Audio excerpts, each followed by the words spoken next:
আচলতে যোৱাকালি এটা ভিডিঅ' ভাইৰেল হৈছিলে। অনুজ পাল বুলি এজন ল'ৰা, নাৰায়ণপালৰ ল'ৰা, তেওঁ এটা বিশেষ কমিউনিটিৰ ওপৰত কিবা এটা কমেণ্ট পাছ কৰি অলপ উগ্ৰতাৰে কিবা কথা ক'লে। সেইটোৱে অলপ ইনষ্টাগ্ৰামত দি ফেচবুকত দি ভাইৰেল হ'ল। তো সেই কথাটো আমালৈ আহিছে।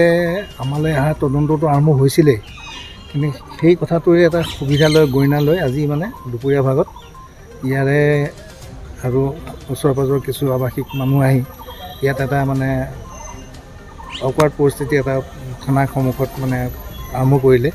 সেইটো কাৰণে একচুৱেলি আমি জবাব দি দিওঁ, আমি ভিতৰে কৰি আছোঁ কাম, অচি লাগি আছে, আমি লোকেশ্যন উলিয়াই আছোঁ তাক আনিবৰ কাৰণে।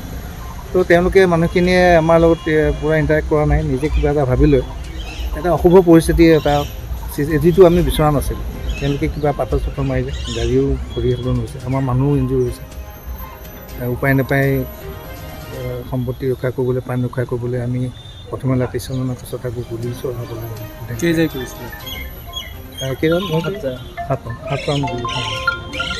তো কাৰো ইঞ্জুৰি হোৱা নাই তেওঁলোকৰ। আমি ওপৰতহে ব্লেংফায়াৰ কৰিছোঁ। সেইখিনি দেখি মানুহখিনি গ'ল, ৰাস্তাটো ব্লক হৈ গৈছিলে। তাৰপিছত আহি আমি ৰাস্তাও খুলিলোঁ, মানুহখিনিও দাবী ধমকি দি পেলাই পঠোৱা হ'ল। এতিয়া বৰ্তমান পৰিস্থিতি শান্ত।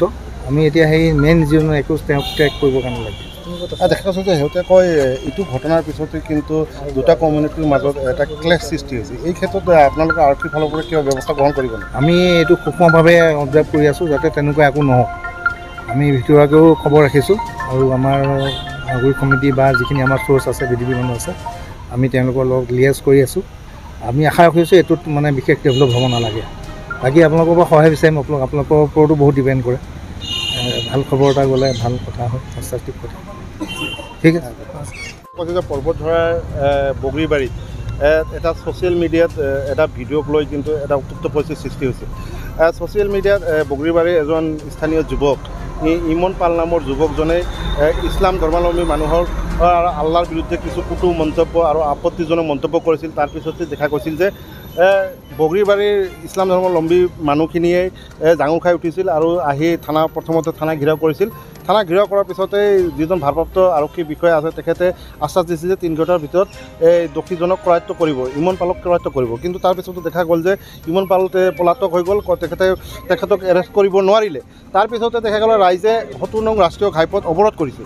অৱৰোধ কৰাৰ পিছতেই আৰু পৰিস্থিতি উত্তপ্ত হৈ গ'ল। তেতিয়া পুলিচে পৰিস্থিতি নিয়ন্ত্ৰণ কৰাৰ বাবে লাঠিচাৰ্জ কৰা হ'ল। লাঠিচাৰ্জ কৰাৰ পিছতে ৰাইজ আৰু উত্তপ্ত হৈ গ'ল। উত্তপ্ত হৈ শিলগুটি আৰক্ষীক নিক্ষেপ কৰা হ'ল। আৰক্ষীৰ কেইবাখনো বাহন ভাঙা হ'ল, থানাৰো কিছু ক্ষয়ক্ষতি হ'ল।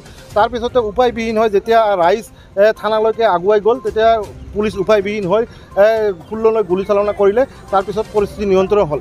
আজি আপোনালোকৰ মাধ্যমতে পৰ্বতঝৰা প্ৰেছ ক্লাবৰ পৰা কথা এটাই ৰাইজক আহ্বান জনাব বিচাৰিছোঁ, যিটো ঘটনা হৈ গ'ল তো গ'ল, ইয়াক আলম লৈ যাতে কোনো সাম্প্ৰদায়িক বিপদাস্পদ নিয়বিপায় আৰু যিটো আমাৰ ভাতৃত্বৰ এনাজৰীডাল সদায় যাতে মজবুত হৈ থাকে তাৰ কাৰণে আহ্বান জনাইছোঁ। আৰু ৰাইজক সংযম ৰক্ষা কৰি আইনৰ যি দৃষ্টান্তমূলক শাস্তি হয় নিশ্চয় পুলিচে সেইখিনি কৰিব। আমাৰ পুলিচৰ পৰা আস্থা আছে, সেইখিনি সকলোকে শান্তি শৃংখলা বজাই ৰখাৰ কাৰণে আহ্বান জনাইছোঁ। গুলি ফুটোৱা আছে? আমি যিখিনি জনা পাইছোঁ যে 19 জাই গুলি ফুটোৱা হৈছে। 19 জন গুলি ফুটোৱাৰ পিছতহে পৰিস্থিতি নিয়ন্ত্ৰণ আহিছে। এতিয়া কোনোবা শীৰ্ষ বিষয়া আহিছিল নে? শীৰ্ষ বিষয়া ইতিমধ্যে কোকৰাঝাৰৰ SP, ক্ৰাইম ব্ৰাঞ্চৰ এডিশ্যনেল SP মেম আৰু লগতে হেডকোৱাৰ্টাৰ DSP আহি ইতিমধ্যেই থানাত উপস্থিত হৈছে। তেখেতসকলে তদাৰক কথাখিনি